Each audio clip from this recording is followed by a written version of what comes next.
Goodness gracious. Alright. Tom? Tom, are you there? Goodness gracious.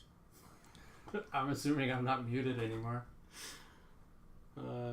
Like a ding dong, I just recorded, 20 minutes worth of footage opening up this glorious Apple IIGS, only to find out that I had no mic.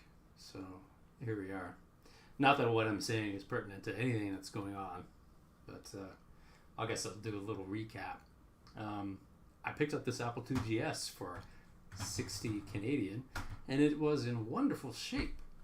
I followed the tracking from the United States all the way down in Florida to customs just about a week ago.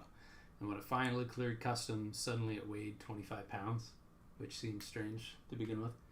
And then when I finally got the delivery today from Purelator, I excitedly grabbed the box, this hefty thing, brought it all the way upstairs, and only to find out that inside the box was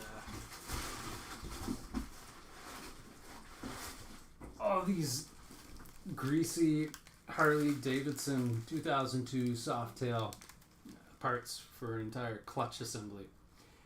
I don't ride motorcycles. My wife doesn't. My 1-year-old daughter certainly doesn't, and I don't think my dog can, so I don't know where these came from, why, or who, but my name was on it. So somebody either at customs or Purelator kind of goofed up and for some reason sent me an extra package. And while I was inquiring about, where my much cheaper computer was, a third-party courier just showed up at my door at like 3 p.m.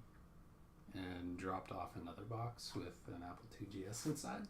So I got some free Harley parts, so if anyone's looking, just ask me and I'll probably just give them to you.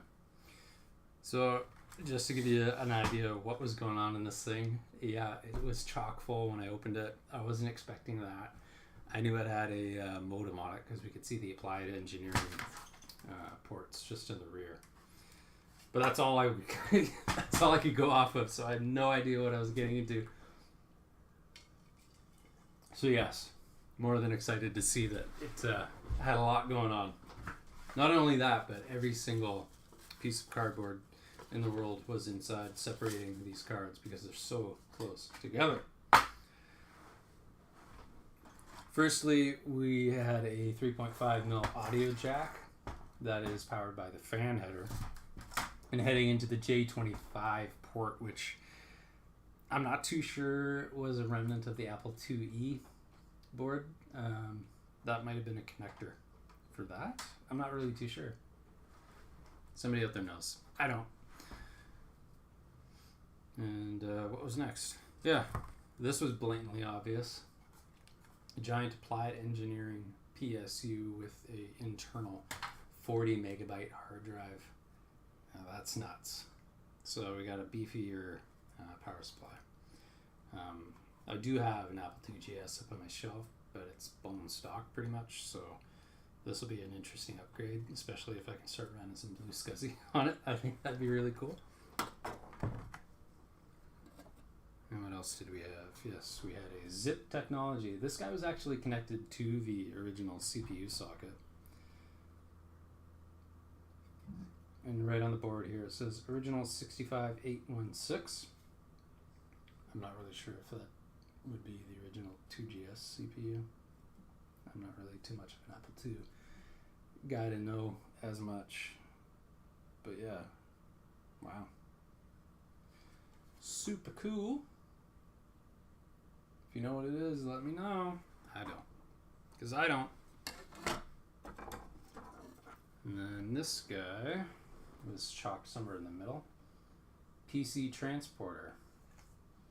And it had a DV15 on the end. And again, I don't really know what that was used for. Maybe it's just a PC interface card. Files to and from. There we had a applied engineering Vulcan, and I think this belongs to the 40 megabyte internal hard drive. This should be the hard drive controller.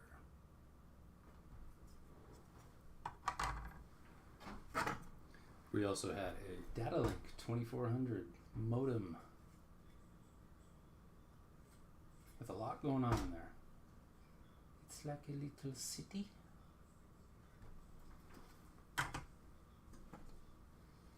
And we also had an Applied Engineering Parallel Pro card for doing parallel stuff. Not straight on. Parallel. Can't wait. And we have Chinook Technology Inc. RAM card. Populated halfway with a bunch of Gold Star. And it'd be my best guess that maybe that's 512 kilobytes. I'm not really too sure how much the old RAM cards would go up to. I feel like it was maybe 1 megabyte, 2 megabytes tops sometimes. Yeah, 2 banks. 1 bank full. Yes sir. 1 bank full. And you gotta have a Z80 card, because who doesn't like running Z80? I think that's CPM. You pretend you have a K-Pro. And then this guy was on the very end, and this is a color switch by Applied Engineering with a DB15 on the end. I don't know what this one does either. Sorry. If you do, let me know. For all I know, some of this stuff is incredibly rare and crazy. I'm glad to have it. I'm certainly going to be appreciative of it, restore it, and learn about it. So if you know, please tell me. That basically concludes our 2GS tour recap. Aside from some of the stuff rattling around. We can collect that later and show it off. I've already snipped out the Varda from 1980. Made in West Germany. Good batteries. Yeah, this thing's, aside from the dust, it's in pretty good shape. Pretty happy to have this one. It's going to be fun. Alright. Well, thanks for stopping by and redoing this with a little bit of audio. Cheers. Shoes.